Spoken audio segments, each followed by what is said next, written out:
우리는 하나님의 넘치는 은혜를 누리라는 주제로 후반기 특별 새벽 기도회를 하고 있습니다. 오늘 새벽에도 하나님의 넘치는 은혜가 기도에 참석한 우리 모든 성도님들의 심령 가운데 충만히 넘치기를 우리 주님의 이름으로 간절히 축원합니다.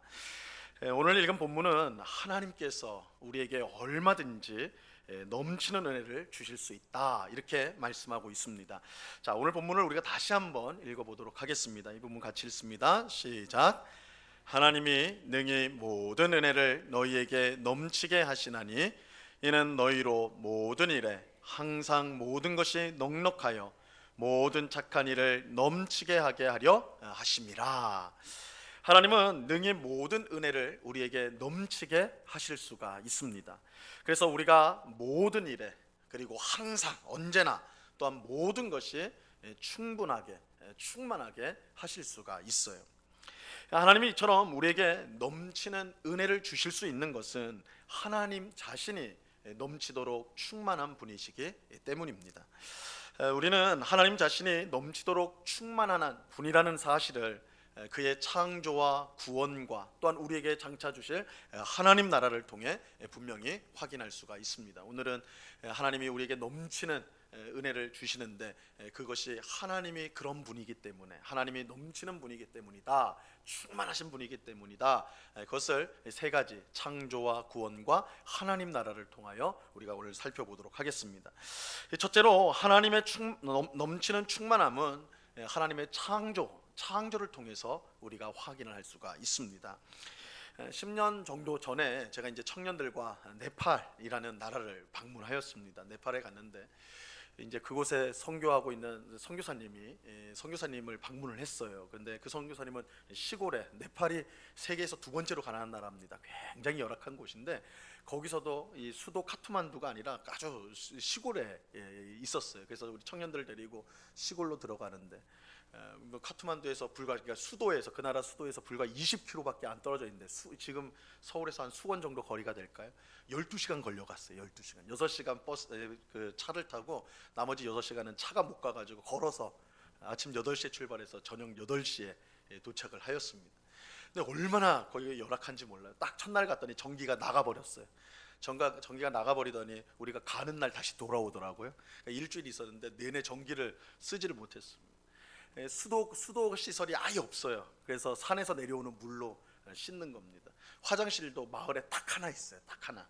마을 이제 화장실 그거 써야 되는 것이고. 그러니까 상황이 너무 열악했어요. 그러니까 같이 갔던 여자 청년 하나가 첫날 밤에 나눔을 하는데 막 울면서 저 좀 집에 보내달라고.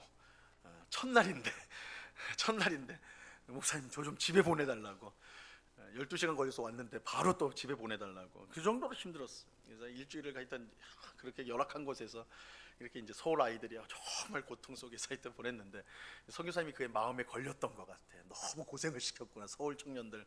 그래가지고 하루 이제 이동을 하면서 휴양지로 가자 그러는 거예요. 휴양지로. 네팔에 세계적인 휴양지가 있습니다. 포카라라는 휴양지가 있어요. 거기면 정말 아름다운 호수가 있고 그 호수 뒤에는 정말 멋진 산이 있습니다. 그 산 이름이 유명한 산이에요. 안나푸르나라는 산이 있어요. 안나푸르나. 근데 성교사님이 그 말씀을 하시더라고요. 거기로 가면서 날씨가 좋으면 볼 수 있다고, 산을 볼 수 있는데 보통은 이제 지금은 구름이 많이 껴가지고 볼 수가 없을 것 같은데 하나님이 어떻게 해주시나 보자 그래서 가는데 아니나 다를까 구름이 꽉 꼈어요. 비 오고 꽉 껴가지고 이 산은 못 보겠구나. 그리고 갔는데 차를 타고 이제 거의 도착했을 쯤에 놀랍게도 구름이 싹 걷히는 거예요. 순간으로 딱 걷히더니 해가 딱 비치는데 산이 나오는데 성경에 빨리 내리라고, 버스에서 빨리 내려가서 딱 내려서 딱 보는데 딱 입이 딱 벌어지더라고요. 산이 그렇게 웅장한 산은 저 처음 봤어요. 저는 맨날 이제 국사봉만 올라가니까 비교할 수가 없어요. 입이 딱 벌어져가지고 얼마나 크고 웅장한지. 여러분, 그렇게 웅장한 자연을 보면요 찬양이 나와요. 찬양이. 트로트가 나오는 게 아니라 찬양이. 정말 하나님이 이 위대한 걸 창조하셨구나. 저절로 찬양이 나온다는 거예요. 감격을 해가지고 그의 기억이 잊혀지지가 않아요. 현대 과학으로 이룬 문명을 우리가 보면서요, 우리 스스로가 위대하다고, 이렇게 인류가 위대하구나, 사람이 위대하구나, 이런 생각 가지죠. 하지만 우주의 광대함을 본 사람은, 그죠? 우주의 광대함을 본 사람은 우리가 사는 지구는 티끌보다 못하다는 걸 알게 돼요. 이 광대한 우주에 비교하면 지구라는 것은 이 티끌보다 못한 크기예요. 크기로만 따지면 얼마나 우주가 넓은지 몰라요. 우주의 광대함을 생각해 볼 때 우리는 온 우주를 창조하신 하나님 앞에 엎드려 경배하지 않을 수가 없는 것입니다. 여러분이 서울에서는 별이 안 보이니까 근데 이제 강원도나 이런 쪽으로 나가시면 하늘에 빼곡한 별을 보게 된다면 그러면요 감탄이 절로 나오고 찬송이 절로 나와요. 그 넓고 광활한 광대한 우주를 창조하신 하나님, 그 광활한 우주를 볼 때 내가 얼마나 초라한, 얼마나 조그만 작은, 마치 세상의 모든 근심을 가진 것이 나인데 내가 모든 걸 다 해야 될 것 같은 책임감과 그런 거에 억눌려면 사는 나인데 우주를 바라보면 야 내가 별게 정말 별게 아니구나, 별게 아니구나, 이거 경험한다고요. 그러니까 이렇게 크고 광대한 우주를 보면서 그것을 창조하시는 하나님은 얼마나 크냔 말이에요. 얼마나 크냔 말이에요. 그런데 높은 성과 측량할 수 없는 우주만 우리에게 하나님의 넘치는 충만함을 보여주는 건 아니에요. 사실 우리가 길을 가다가 무심코 지나치는 들꽃도요 하나님의 넘치는 충만함을 항상 뿜어내고 있어요. 그럼 언제 시간 나시면 우리 이 근처에 사시는 분들은 보라매 공원 한번 가보시라고요. 보라매 공원에 꽃 있잖아요. 길가에 꽃들 많거든요.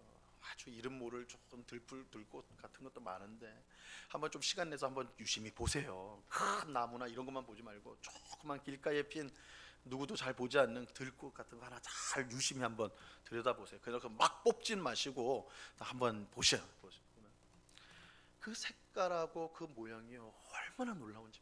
저는 이제 가끔씩 그렇게 꽃 앞에 서가지고 뚫어지게 보거든요. 기가 막혀요. 그 색깔하고 그 모양이 기가 막혀요. 여러분 이 세상에 어떤 위대한 화가도 이런 색깔 못 내요. 그 들꽃의 색깔을 못 냅니다. 이 세상에 그 위대한 디자이너들도요 이 꽃처럼 완전한 모양을 만들어낼 수가 없어요. 이렇게 디자인할 수가 없다고요. 하나님이 그렇게 하시는 거예요.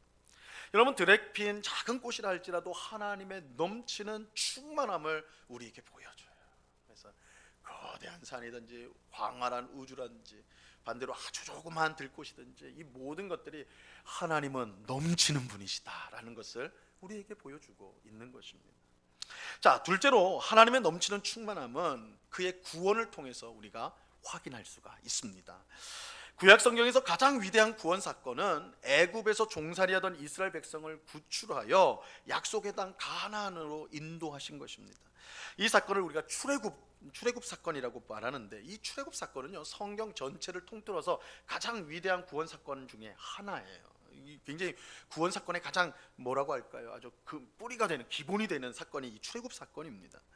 이 출애굽이 얼마나 위대한 구원 사건인가 하면 예수님의 이 구속 사건의 배경이 바로 이 출애굽 사건이에요.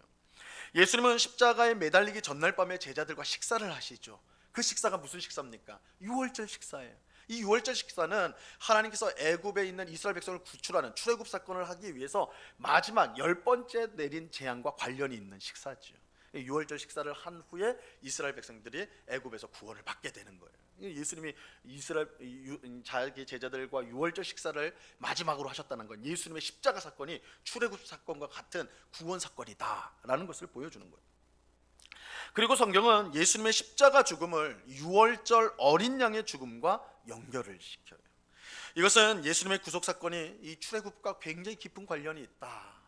그래서 누가복음에 보면 굉장히 흥미로운데 예수님이 변화산에 올라가서 제자들 앞에서 하얗게 변하잖아요. 그때 이제 모세와 엘리야가 구약의 대표적인 하나님의 사람들 모세와 엘리야가 나타나서 율법을 대표하는 모세, 선지자를 대표하는 엘리야가 나타나서 예수님과 상의를 해요. 회의를 한다고요. 근데 누가복음은 그것을 뭐라고 무슨 내용을 회의했냐라고 했을 때 출애굽을 회의했다 이렇게 써요. 출애굽. 우리는 별세라고 써 있어요. 별세. 떠나실 것 이렇게 되는데 그 단어가 출애굽이란 단어예요. 출애굽. 그러니까 예수님의 죽음이라는 게 예수님의 십자가 죽음이 이 출애굽과 긴밀한 연관이 있다고요. 근데 중요한 사실은 이 위대한 구원 사건인 출애굽 사건이 하나님의 넘치는 충만함을 보여준다는 거예요. 넘치는 충만한 구원 사건.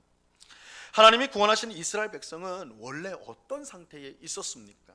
애굽에서 400년 동안 종살이를 하고 있었어요. 종살이. 이스라엘 백성은 애굽 사람들의 종이었습니다.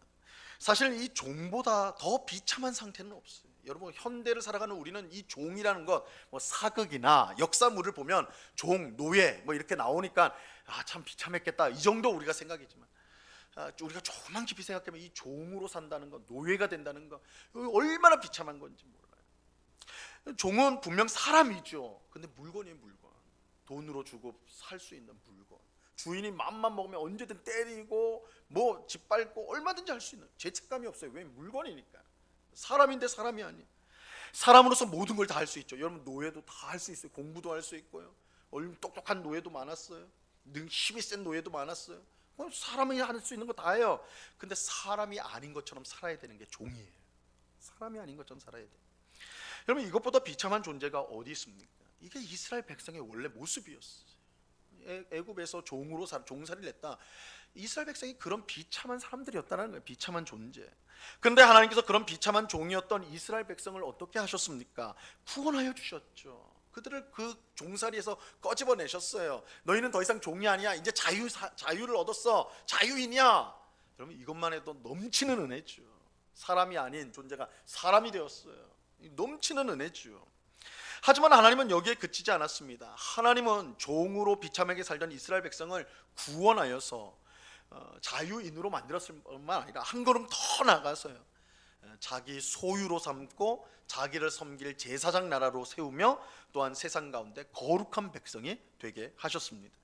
출애굽기 19장 5절과 6절 말씀인데요, 세계가 다 내게 속하였나니 너희가 내 말을 잘 듣고 내 언약을 지키면 너희는 모든 민족 중에서 내 소유가 되겠고 너희가 내게 대하여 제사장 나라가 되며 거룩한 백성이 되리라. 너는 이 말을 이스라엘 자손에게 전할지니라. 하나님은 이스라엘 백성에게 단순히 노예 해방 정도를 해준 정도가 아니었어요. 하나님의 구원은 종이었던 이스라엘 백성을 자기 소유로 삼고 너희는 내 백성이야. 내 백성이야. 그리고 제사장 나라, 온 세상을 구원하는 제사장 나라로 삼으시고 거룩한 백성이 되도록 하셨어요. 이 거룩한 백성도 하나님의 소유가 되었다는 것과 다 거의 비슷한 뜻이에요. 멸시받던 종들을 이 세상에서 가장 위대한 백성으로 만들어 주셨던 것입니다. 이것은 오늘 우리도 마찬가지예요. 우리가 받은 구원은 단순히 천국에 들어가는 정도가 아니에요. 지난 주일 오후에도 제가 말씀드렸던 것처럼 구원이라는 것은 천국 티켓을 얻는 입장권을 받는 그 정도가 아니란 말이에요. 하나님이 우리에게 주신 구원으로 무엇보다 우리의 신분이 변화되었어요. 구원은 우리의 신분이 변화되는 거예요. 이스라엘 백성이 종에서 하나님의 소유된 백성이 된 것처럼 우리도 죄의 종에서 하나님 자녀가 된 것입니다. 이걸 좀 더 적나라하게 말해볼까요? 요한복음에서는 너희는 마귀의 종이었다, 마귀의 자녀였다, 마귀의 자녀. 그런데 이제는 예수 그리스도의 구원으로 말미암아 누구의 자녀가 됐어요? 하나님의 자녀. 하나님의 자녀가 되었어요. 그런데 하나님의 자녀가 된다는 것은 얼마나 놀라운 일인지 몰라요. 하나님의 자녀가 되었다는 것은 곧 하나님의 상속자가 되었다는 거예요. 여러분, 성경에서 하나님의 아들, 하나님의 딸이 되었다, 이 의미는 하나님의 상속자가 되었다. 상속자. 하나님의 상속자는 하나님의 모든 것을 가지는 자라는 거예요. 로마서 8장 17절 말씀입니다. 우리 이 말씀 같이 한번 읽어봅니다. 시작. 자녀이면 또한 상속자 곧 하나님의 상속자요 그리스도와 함께한 상속자니 우리가 그와 함께 영광을 받기 위하여 고난도 함께 받아야 할 것이니라. 이것은 참으로 놀라운 사실이죠. 하나님은 우리를 죄와 지옥에서 겨우 건져내시는 구원을 주신 것이 아니에요. 하나님이 주신 구원은 우리를 죄와 지옥에서 건져내셨을 뿐만 아니라 우리를 자기 자녀로 삼으시고 우리를 상속자로 삼아 하나님의 모든 것을 누리게 하셨습니다. 하나님은 죄로 인해 원수되었던 우리에게 이런 구원의 은혜를 베풀어 주셨습니다. 여러분, 이것보다 더 풍성한 은혜가 어디 있냐고요. 마귀의 자녀였는데 하나님의 자녀가 되어 하나님의 모든 것을 누리게 하는 하나님의 백성, 하나님의 자녀로 삼았다. 이 구원이야말로 하나님이 얼마나 풍성하신 분인가, 넘치는 분인가, 이것을 우리에게 보여주는 것이죠. 자, 세 번째로 하나님의 넘치는 풍성함은 그가 우리에게 주시는 하나님 나라를 통해서 확인할 수가 있습니다. 하나님은 구원받은 백성인 우리에게 하나님 나라를 약속하셨습니다. 우리 모두는 하나님 나라에서 영원히 살게 될 것입니다. 정확하게 말하면 이미 우리 구원받은 우리는 하나님 나라에서 살고 있어요. 그러나 완성된 하나님 나라에서 우리가 이제 영생을 누리게 될 텐데, 그런데 이 하나님 나라야말로 하나님의 넘치는 은혜가 가득한 곳이에요. 여러분, 우리가 영원히 살게 될 하나님 나라는 어떤 곳일까요? 요한계시록 21장에 어떻게 보면 성경에서 가장 이 하나님 나라에 대해서, 천국에 대해서 잘 설명한 곳이라 할 수가 있습니다. 요한계시록 21장에 따르면 하나님의 나라는요, 새 예루살렘 성인데 하나님의 영광의 빛이 지극히 귀한 보석처럼 빛나는 곳이다. 하나님의 영광의 빛이 비치는데 그것이 가장 값진 보석처럼 그 아름다운 빛이 비춰지는 것이 천국이에요. 또 온갖 보석으로 성이 꾸며져 있어. 성 안에는 빛이 필요 없는데 하나님의 영광이 비추고 어린 양이 등불이 되기 때문입니다. 사람들이 만국의 온 세상의 영광과 존귀를 가지고 예루살렘에 들어갈 때, 이 말은 이 세상에 정말 빛나고 아름다운 것들로만 채워지는, 물론 하나님이 더 월등한 영광이 있지만 이 세상에 또 가장 귀한 것들이 또한 들어가게 돼요. 근데 속된 것이나 가증한 것, 거짓말하는 사람은 들어오지 못해. 조금이라도 더러운 것은 천국에 들어오지 못해. 이게 천국이 얼마나 아름다운 것인가, 영광스러운 곳인가. 근데 이제 주목할 내용이 있는데, 새 예루살렘 성의 크기예요. 새 예루살렘 크기, 이게 천국의 크기를 말씀하시는데, 이건 물론 우리가 문자적으로 받아들이기는 어려워요. 근데 이 어떤 의미가 있느냐? 여러분, 새 예루살렘 성은요, 길이와 너비와 높이가 똑같은 정육면체예요. 정육면체. 그러니까 박스 같은 모양, 이제 딱 모양이 일정한 박스 모양이라고 생각하시면 돼요. 그러니까 이것만 해도 좀 다르죠, 지역이. 그래서 길이, 넓이, 높이가 다 똑같은데 그게 12,000 스타디온이라고 해요. 12,000 스타디온이라고 성경에 나와요. 12,000 스타디온이 얼마나 될까? 오늘날로 계산을 해보면 대략 2,304km. 대략 2,300km. 2,300km. 여러분, 가로 세로가 2,300km다. 그러면 엄청나게 크구나, 이 정도 알지만 높이가 2,300km. 높이가. 그런 성을 생각해 볼 수가 있겠어요. 우주로 쫙 뻗어나가겠죠, 그렇죠? 가로 세로가 2,300km, 높이가 2,300km다. 여러분, 이건 가늠이 안 돼요. 이건 상상이 안 되는 성이죠. 이게 무슨 의미냐? 실제로 천국은 높이가 그렇게 높은 곳인가? 그런 의미가 아니라 하나님의 영광과 은혜와 능력이 충만한 곳이다. 충만한 곳이다. 그래서 우리가 이 땅에서 경험할 수 없는, 상상할 수 없는 곳이 천국이고 하나님 나라다. 하나님의 충만한 넘치는 은혜, 그것을 보여주는 것이 바로 이 하나님 나라라는 것입니다. 그래서 이 하나님 나라는, 천국은 우리가 무엇을 상상하든 그 이상이에요. 그래서 여러분, 시중에 나와 있는 내가 천국에 가봤더니 천국에 뭐 이런 거 있더라, 그거 다 사실 믿지 마세요. 그건 옳지 않은 말이에요. 성경에서도 그렇게 말 안 해요. 성경은 우리가 상상할 수 없는 곳이다. 상상하지 마. 너무 넘치기 때문에. 왜요? 그곳의 주인이신 하나님이 충만하고 넘치는 분이시기 때문에. 하나님 나라도 그러한 것입니다. 자, 이처럼 창조와 구원, 하나님 나라는 하나님이 얼마나 풍성하신 분인가, 넘치는 분이신가, 그것을 우리에게 분명히 알려줘요. 우리가 하나님께 넘치는 은혜를 받아 누릴 수 있는 것은 하나님이 이처럼 풍성하고 충만한 분이시기 때문입니다.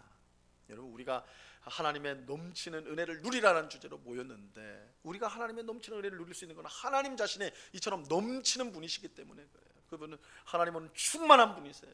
가득하신 분이에요. 얼마든지 우리에게 부어주실 수 있어요. 그러므로 우리는 하나님을 작게 만들어서는 안 돼요. 하나님을 우리 수준과 기대에 끼워 맞추려고 해서는 안 되는 것입니다. 우리는 하나님의 넘치는 풍성함을 가늠조차 할 수가 없어요. 그렇게 우리는 어떤 형편과 상황 속에서도 하나님을 소망할 수 있어야 돼. 우리가 어려움을 닥치면 하나님 이것만 도와주시면 돼요. 하나님 이렇게만 해주시면 돼요. 그렇게 하시면 안 돼요. 하나님은 넘치는 분이세요. 하나님을 제한하시면 안 돼요. 어떤 어려운 상황 속에서 하나님 이건 안 되겠지라고 생각하시면 안 돼요. 하나님은 우리가 생각할 수 없는, 우리가 가늠할 수 없는 그 넘치는 은혜로 우리를 모든 어려움으로부터, 고난으로부터 구원하실 뿐만 아니라 풍성하게 우리를 채워주시는 것입니다. 여러분, 홍해 바다가 앞을 가로막고 뒤에서는 애굽 군대가 쫓아올 때 이스라엘 백성들이 완전히 도간에 든 쥐처럼 되었어요.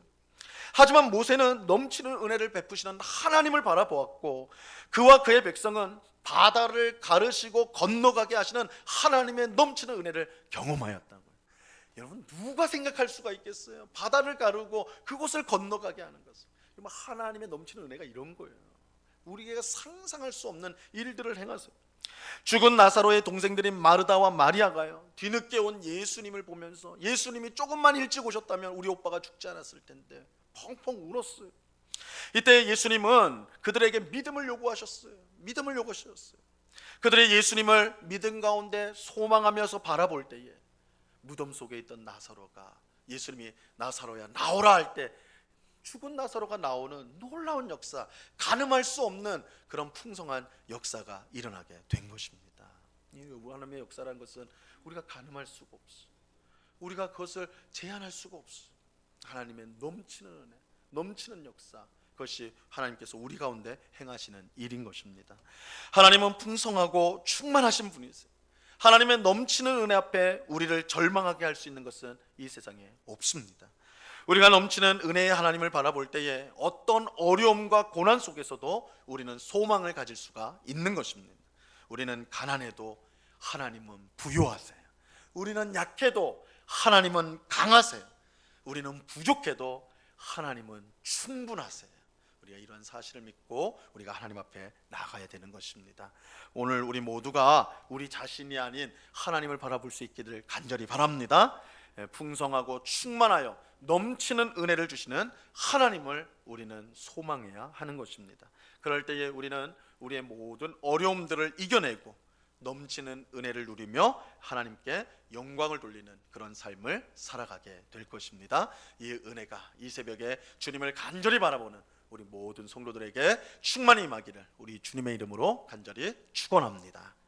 기도하겠습니다. 하나님 아버지, 하나님은 창조와 구원과 하나님 나라를 통해 하나님이 얼마나 풍성하고 또한 충만하고 넘치는 분이신지를 우리에게 알려주십니다. 주님, 우린 그런 충만하고 넘치는 하나님을 작게 만들 때가 얼마나 많습니까? 하나님을 인색하게 만들고 또한 옹졸하게 만드는 그런 일들을 우리가 하지는 않는지요.